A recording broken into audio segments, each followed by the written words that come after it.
Hi guys, कैसे हो आप लोग। आशा करता हूँ बिल्कुल अच्छे होंगे। हम लोग इस वीडियो लेक्चर में लेके हैं क्लास 12 की केमिस्ट्री का टॉप 20 एमपीवीआई सब्जेक्टिव क्वेश्चन, जिसको शॉर्ट क्वेश्चन बोलते हैं, जो डायरेक्ट एग्जाम में आते हैं। ठीक है, जो क्लास 12 की केमिस्ट्री होगा बोर्ड एग्जाम के लिए होगा। याद रखना, सब्जेक्टिव क्वेश्चन जो 2 मार्क्स में पूछा जाता है बार बार, जहाँ पर 20 क्वेश्चन ऐसे क्वेश्चन आए हैं जो अगर पढ़ लेती हूँ एक भी क्वेश्चन बाहर से नहीं आने देंगे। सबसे पहला क्वेश्चन आपके सामने आता है, विशिष्ट चालकता क्या है। क्वेश्चन क्या है, विशिष्ट चालकता क्या है। देखिए, विशिष्ट चालकता को विशिष्ट प्रतिरोध के विलोम के रूप में परिभाषित किया जाता है। क्वेश्चन बहुत ईजी है कि विशिष्ट चालकता को विशिष्ट प्रतिरोध के विलोम के रूप में परिभाषित किया जाता है। इसका एसआई मात्रक ओम इन्वर्स सेंटीमीटर इन्वर्स होता है, या 1/ओम सेंटीमीटर कह सकते हैं, या अगर चाहे तो हम डायरेक्ट ओम इन्वर्स सेंटीमीटर इन्वर्स भी कह सकते हैं, क्योंकि 1/, क्या है, ओम, 1/, क्या लिखा हुआ है, 1/ओम और सेंटीमीटर या मीटर बात हुई हुआ सेंटीमीटर, इस प्रकार से। या इसको हम चाहे तो लिख सकते हैं ओम इन्वर्स सेंटीमीटर इन्वर्स, इस प्रकार से भी लिख सकते हैं। ठीक है, इसका फॉर्मूला की बात करें तो रो इक्वल टू क्या लिखेंगे, RA/I। ठीक है, इसका सूत्र होता है। ये क्वेश्चन 16-18 के एग्जाम में देखने को मिला था। नेक्स्ट क्वेश्चन 2 नंबर जो क्वेश्चन है, HIHF शक्तिशाली अम्ल है क्यों। यानी कि HIHF से शक्तिशाली अम्ल है क्यों, या HI से दुर्बल अम्ल है क्यों। कहने का मतलब वही हुआ, समझने का प्रयास करना। अगर आपको कहे, देख लो, आपका नाम राम है और आपके पिताजी का नाम श्याम है। ठीक है, तो आपको लोग कहेगा राम के पिताजी श्याम है या श्याम के बेटा राम है। कहने का मतलब है अलग अलग, ठीक है ना, लेकिन अर्थ एक ही निकला। श्याम के पिता राम है या राम के पिता श्याम है, सॉरी उल्टा मैंने कह दिया, श्याम के बेटा राम है या राम के पिता श्याम है। कहने का तरीका अलग अलग है लेकिन मतलब एक ही निकला। वही बात है कि HIHF से शक्तिशाली अम्ल है या HI से दुर्बल है। ठीक है, देखो, HI की अम्लीय शक्ति HF से अधिक होता है, क्योंकि HI का आबंधन लंबाई HF के आबंधन लंबाई से अधिक होता है। अच्छा, HI HF से शक्तिशाली अम्ल है। Simple question. Next question 3 number जो क्वेश्चन है, फैराडे का विद्युत अपघट्य का प्रथम नियम क्या कहता है। जो फैराडे का नियम है वो क्या कहता है, तो इस नियम के अनुसार किसी इलेक्ट्रोड से मुक्त पदार्थों की मात्रा प्रवाहित विद्युत धारा के समानुपाती होता है। किसका होता है, प्रवाहित विद्युत धारा के समानुपाती होता है। M = क्या हो जाएगा, ZIT, इसका सूत्र होता है। तो इस नियम के अनुसार किसी इलेक्ट्रोड से मुक्त किसी पदार्थों की मात्रा प्रवाहित विद्युत धारा के समानुपाती होता है। M = ZIT 16 और 11, 19, 20 के एग्जाम में पूछा गया था। नेक्स्ट क्वेश्चन, चैनल को सब्सक्राइब करना है और साथ में आपको ये कोर्स लेके आए हैं जो 400 प्लस करने का कोर्स है। उसमें ज़्यादा कुछ पढ़ना नहीं है, बस सिंपल काम करना है आपको। सिंपल काम क्या करना है, आपको पूरा बुक से सिलेक्टेड क्वेश्चन आपको प्रोवाइड कराया जाएगा। ठीक है, जो नंबर दिख रहा है इस पर कॉन्टेक्ट करना है, जिसमें आपको केवल selected question with answer, objective और सब्जेक्टिव सब प्रोवाइड कराया जाएगा आपके व्हाट्सएप पे। तो लेने का प्रयास करना, नंबर दिख रहा है, कॉन्टेक्ट कर लेना। 4 नंबर जो क्वेश्चन है, थ्रेशोल्ड ऊर्जा क्या है। थ्रेशोल्ड ऊर्जा क्या है, यह क्वेश्चन कहा गया है कि थ्रेशोल्ड ऊर्जा क्या है। तो ऊर्जा की वह न्यूनतम मात्रा जो अभिकारक के अणुओं के पास होता है, थ्रेशोल्ड ऊर्जा कहा जाता है। जो अभिकारक होता है उसके अणु के पास जो भी ऊर्जा एनर्जी होता है उसी को थ्रेशोल्ड ऊर्जा कहते हैं। ठीक है, नेक्स्ट क्वेश्चन देखो, यहाँ पे किस बात पूछा गया है, यहाँ डेट भी लिखा हुआ है। ठीक है, 5 नंबर जो क्वेश्चन है, संक्रमण तत्व रंगीन यौगिक बनाता है क्यों। जो आपको संक्रमण तत्व होता है वो रंगीन यौगिक बनाता है क्यों, यह बताना है। देखिए, संक्रमण तत्व रंगीन यौगिक का निर्माण करता है क्योंकि संक्रमण तत्व के डी कक्षक में क्या होता है, डी कक्षक में उपस्थित अयुग्मित इलेक्ट्रॉन प्रकाश की क्रिया को अवशोषित करता है। समझने का प्रयास कीजिए, सिंपल क्वेश्चन है कि संक्रमण तत्व रंगीन यौगिक का निर्माण करता है क्योंकि संक्रमण तत्व के डी कक्षक में उपस्थित अयुग्मित इलेक्ट्रॉन प्रकाश की क्रिया को अवशोषित करता है, अतः DD संक्रमण के कारण रंगीन होता है। किससे होता है, DD संक्रमण के कारण। सिंपल है। नेक्स्ट क्वेश्चन 6 नंबर क्वेश्चन है, NH3 का क्वथनांक PH3 से ज़्यादा है क्यों। तो NH3 के अणु एक दूसरे से क्या, अंतर आणविक हाइड्रोजन बॉन्ड से जुड़ा होता है। जो NH3 होता है उसके जो अणु होता है एक दूसरे से अंतराण्विक हाइड्रोजन बॉन्ड के द्वारा जुड़ा होता है, जो कि pH3 में नहीं पाया जाता, जो कि ऐसा pH3 में नहीं पाया जाता है। अतः NH3 का क्वथनांक pH3 से ज़्यादा होता है, क्योंकि NH3 का जो बॉन्डन होता है आंतराण्विक बॉन्ड प्रबल होता है, जुड़ा होता है, लेकिन यहाँ पे pH3 में ऐसा होता ही नहीं है। इसी वजह से NH3 का क्वथनांक जो होता है pH3 से ज़्यादा होता है। सिंपल है। नेक्स्ट क्वेश्चन 7 नंबर जो क्वेश्चन है, अक्रिय गैस, जो अक्रिय गैस होता है केवल XE की ही समूह या सही रासायनिक यौगिक बनाता है, क्यों? जो अक्रिय गैस है जिसको हीलियम, आर्गन, नियॉन, इस प्रकार से बहुत सारा अक्रिय गैस है, तो अक्रिय गैस केवल XE ही सही रासायनिक यौगिक बनाता है, क्यों? अक्रिय गैस बहुत सारा है लेकिन उसमें XE सिर्फ यही ऐसा है जो रासायनिक यौगिक बनाता है, क्यों? देखिए अक्रिय गैस का S और P ऑर्बिटल पूर्ण रूप से भरा होता है। अक्रिय गैस वही है जिसमें S ऑर्बिटल और P ऑर्बिटल पूर्ण रूप से भरा होता है, लेकिन XE में D ऑर्बिटल खाली रहने के कारण, क्योंकि XE में D ऑर्बिटल खाली रह जाता है, खाली रहने के कारण क्या होता है, रासायनिक यौगिक बनाता है। सिंपल है। नेक्स्ट क्वेश्चन 8 नंबर जो क्वेश्चन है, चैनल को सब्सक्राइब करना और टेलीग्राम ज्वाइन करना, लिंक डिस्क्रिप्शन में या KKG क्लासेस सर्च करके टेलीग्राम ज्वाइन कीजिए आप, ठीक है। न्यूक्लिक अम्ल क्या है? न्यूक्लिक अम्ल एक जैव बहुलक होता है। क्या? एक जैव बहुलक है जो न्यूक्लियोटाइड के पुनरावृत्ति इकाइयों के मिलने से बनता है। क्या होता है? न्यूक्लिक जो अम्ल है एक जैव बहुलक है जो न्यूक्लियोटाइड के पुनरावृत्ति इकाइयों के मिलने से बनता है, न्यूक्लिक अम्ल कहलाता है। RNA और DNA न्यूक्लिक अम्ल है, मुख्यतः न्यूक्लिक अम्ल है। न्यूक्लिक अम्ल बेसिकली RNA और DNA, आपको साथ में अंतर भी पूछेगा जो बताएंगे आपको, टेंशन मत लो, ठीक है।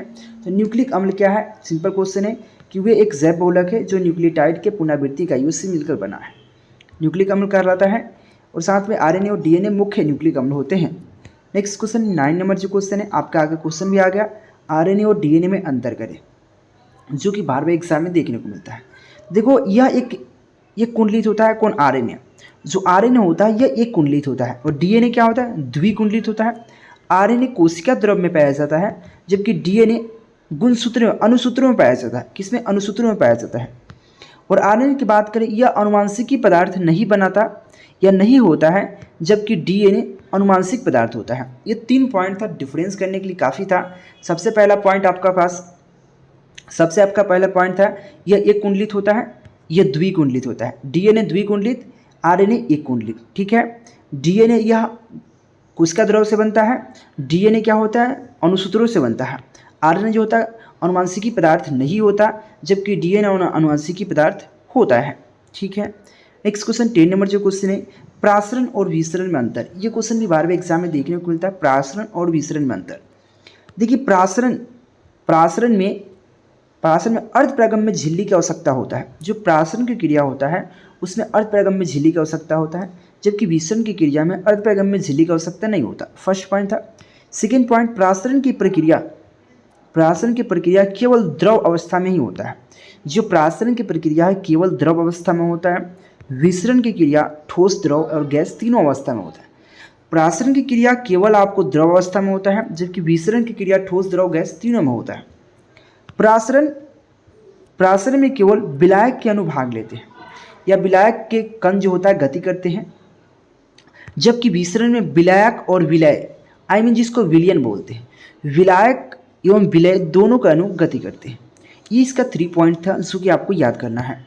नेक्स्ट क्वेश्चन 11 नंबर जो क्वेश्चन है, देखो यहाँ पे जो भी क्वेश्चन दे रहे हैं मोस्ट इंपॉर्टेंट है। अगर इसको आप पढ़ते हो आपको एक भी क्वेश्चन नहीं आएगा बाहर से, क्योंकि यहाँ पे डिफिनेशन बहुत प्यारा मिलता है। डायरेक्ट आप PDF नोट्स भी परचेज कर सकते हो। जो नंबर दिख रहा है बहुत चीप प्राइस चल रहा है, ऑफर पे ऑफर चल रहा है, ठीक है, लेने की प्रयास करो। अभिकारों, देखो अभिक्रियाओं पर ताप का क्या प्रभाव पड़ता है? जो अभिक्रिया हुआ, रिएक्शन हुआ, उस पर अगर टेम्परेचर है उसका क्या प्रभाव पड़ता है? देखिए ताप जितना ही अधिक रहता है अभिकारकों के बीच अभिक्रिया उतना ही तेजी से होता है। जितना हम हीट करेंगे ना उतना अभिक्रिया तेजी से होता है। तो ये कहा जितना अभिक्रिया तेज होगा जितना तापमान तेज होगा अभिक्रिया उतना ही तेजी से होगा। वही कहा ताप जितना अधिक रहता है अभिकारकों के बीच अभिक्रिया उतना ही तेजी से होता है। हर 10 डिग्री ताप पर अभिक्रिया 2 गुना हो जाता है। क्या होता है? अभिक्रिया का वेग 2 गुना हो जाता है। ऑब्जेक्टिव में पूछेगा, 16 और 20 के एग्जाम में देखने को मिला था। 12 नंबर जो क्वेश्चन है, अमोनिया एक अच्छा लिगेंड है क्यों? देखिए अमोनिया में नाइट्रोजन परमाणु पर उपस्थित निर्जल जोड़ी इलेक्ट्रॉन के कारण एक अच्छा लिगेंड है। अमोनिया में नाइट्रोजन परमाणु पर उपस्थित निर्जल जोड़ा इलेक्ट्रॉन के कारण एक अच्छा लिगेंड होता है। ठीक है, नेक्स्ट क्वेश्चन, यहाँ पे नेक्स्ट क्वेश्चन है, फॉर्मेलिन के दो उपयोगों के क्या करना, उपयोग कौन वर्णन करे? उपयोगों का वर्णन करे, यहाँ पे उपयोगों का वर्णन करे इस प्रकार से, तो फॉर्मेलिन के दो उपयोग का वर्णन करे। देखिए इसका उपयोग मृत जीव तथा पौधे के परीक्षण में होता है। जो फॉर्मेलिन होता है इसका उपयोग मृत जीव या पौधे के परीक्षण में होता है। सेकेंड पॉइंट, इसका उपयोग रंग या प्लास्टिक बनाने में किया जाता है। इसका 2 पॉइंट मुख्य था जो आपके सामने है। नेक्स्ट क्वेश्चन 14 नंबर जो क्वेश्चन है, एंजाइम क्या है? एंजाइम एक प्रोटीन का भाग होता है। या आपको ऑब्जेक्टिव में पूछेगा एंजाइम क्या है, तो प्रोटीन का भाग है। तो एंजाइम एक प्रोटीन का भाग है जो जैव उत्प्रेरक के रूप में कार्य करता है, जो हमारे शरीर के पाचन तंत्र की क्रिया में भाग लेता है, एंजाइम कहलाता है। एंजाइम क्या कहा? एंजाइम एक प्रोटीन का भाग है जो जैव उत्प्रेरक के रूप में कार्य करता है, जो शरीर में पाचन तंत्र की क्रिया में भाग लेता है, एंजाइम कहलाता है। ठीक है, नेक्स्ट क्वेश्चन की बात कर लेते हैं। यहाँ पे 15 नंबर जो क्वेश्चन है, विशिष्ट चालकता क्या है? देखिए विशिष्ट चालकता की बात करें, यह जस्ट विशिष्ट चालकता को विद्युत अपघट्य के प्रतिरोधकता के विलोम के रूप में परिभाषित किया जाता है। इसे कप्पा के द्वारा सूचित किया जाता है। जस्ट ये फर्स्ट नंबर जो क्वेश्चन था सेम क्वेश्चन है, डिफिनेशन थोड़ा चेंजिंग है लेकिन कोई दिक्कत नहीं। कहने का मतलब देखिए विशिष्ट चालकता को विशिष्ट प्रतिरोध के रूप में या विशिष्ट प्रतिरोध को प्रतिरोधकता कहा जाता है, ये जरूर याद रखना। तो विशिष्ट चालकता को विद्युत अपघट्य के विशिष्ट या प्रतिरोधकता के रूप में या विशिष्ट प्रतिरोध के रूप में परिभाषित किया जाता है। इसे कप्पा के द्वारा सूचित किया जाता है। कप्पा इक्वल टू 1/f, बस ओम इनवर्स, सेंटीमीटर इनवर्स इसका ऐसी मात्रक होता है। नेक्स्ट क्वेश्चन 16 नंबर जो क्वेश्चन, उदासीनीकरण ताप को परिभाषित करें। 1 ग्राम तुल्यांकी भार को क्या कहा? 1 ग्राम तुल्यांकी अम्ल को भस्म द्वारा पूर्णतः उदासीन बनाने में उत्पन्न ऊष्मा को अम्ल का उदासीनीकरण की एंथैल्पी या उदासीनीकरण ताप कहते हैं। क्वेश्चन समझने का प्रयास कीजिए। कहा 1 ग्राम तुल्यांकी अम्ल को भस्म द्वारा पूर्णतः उदासीन बनाने में उत्पन्न ऊष्मा को अम्ल का उदासीनीकरण एंथैल्पी या उदासीनीकरण कहते हैं। ठीक है, नेक्स्ट क्वेश्चन की बात कर लें। 17 नंबर जो क्वेश्चन है, मिथेनोइक अम्ल एवं इथेनोइक अम्ल में अंतर। देखिए मिथेनोइक अम्ल को एसिटिक, आप ये मिथेनोइक एसिड भी कहते हैं, इथेनोइक एसिड भी कहते हैं, यानी कि इथेनोइक एसिड, मिथेनोइक एसिड। देखो मिथेनोइक अम्ल क्या है? तो मिथेनोइक एसिड में एक क्या होता है, एक कार्बोक्सिलिक क्रियात्मक समूह में बंधे हाइड्रोजन परमाणु होता है। जबकि इथेनोइक अम्ल में क्या होता है? इथेनोइक एसिड में एक कार्बोक्सिलिक एसिड समूह से बंधे मिथाइल समूह होता है। अंतर सिर्फ यही है, इसमें क्या होता है? कार्बोक्सिलिक क्रियात्मक समूह से बंधे हाइड्रोजन परमाणु होता है, इसमें क्या होता है? मिथाइल समूह होता है। यही डिफरेंस है, ज़्यादा कुछ डिफरेंस नहीं है। तो मिथेनोइक अम्ल और मिथेनोइक अम्ल में अंतर सिंपल है। नेक्स्ट क्वेश्चन, और ये क्वेश्चन 18, 21, 20 एग्जाम में पूछ चुका है। आप स्कंदन क्या है? स्कंदन किसे कहते हैं? तो किसी भी कोलाइडी विलयन का अवक्षेपण में परिवर्तन होने की प्रक्रिया को स्कंदन कहते हैं। तो किसी भी कोलाइडी विलयन का अवक्षेपण में परिवर्तन होने की प्रक्रिया को स्कंदन कहते हैं। ठीक है, ये क्वेश्चन 2023 के एग्जाम में देखने को मिला था।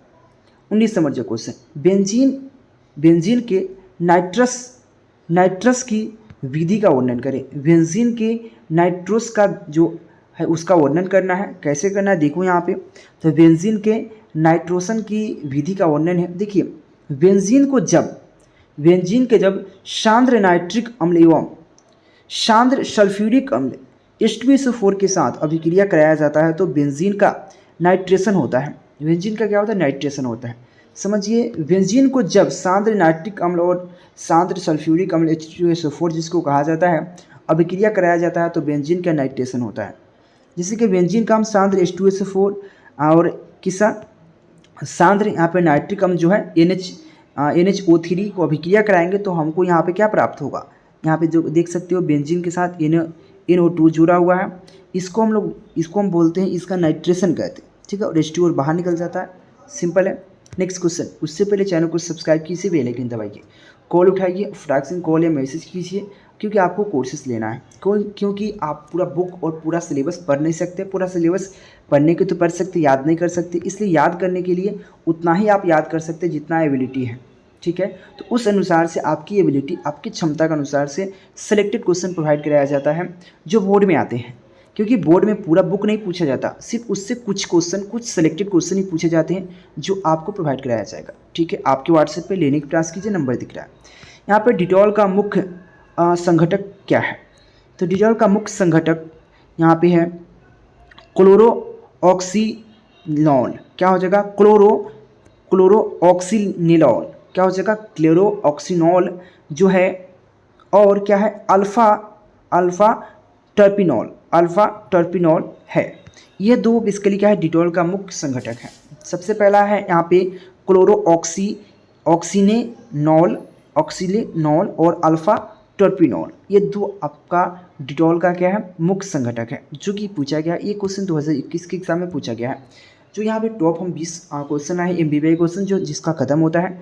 चैनल को सब्सक्राइब कीजिएगा, क्योंकि मेरे साथ रहिएगा तो objective subjective long A to Z पढ़ाया जाएगा। हर चीज़ आपको मिलता रहेगा यहाँ पे।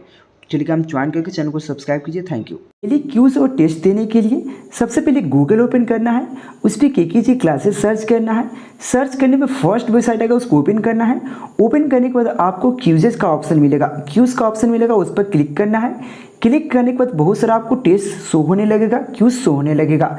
उसमें जिस सब्जेक्ट का टेस्ट देना है, क्यूज देना है, उस पर क्लिक करके आप लोग दे सकते हैं। आपको पूरी जानकारी और चाहिए तो टेलीग्राम ज्वाइन कर सकते हैं।